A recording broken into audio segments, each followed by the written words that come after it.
Hello everyone, today in this video we will discuss how to fix Play Store not working on Realme Narzo Power. Let's start the video. If you want to fix this problem, go to App Library. Here click on Settings App. Now in Setting, scroll down and click on Apps.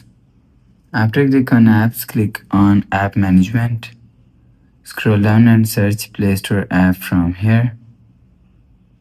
Click on Play Store app.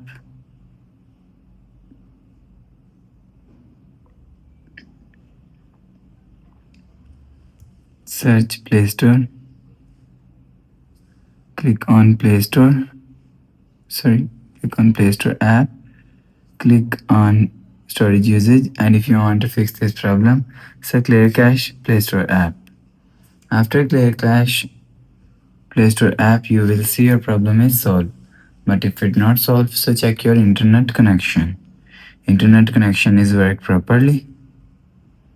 You will see your problem is solved. But if it not solved, so restart phone. Just click and hold side power button and swipe up. You will see restart phone from here.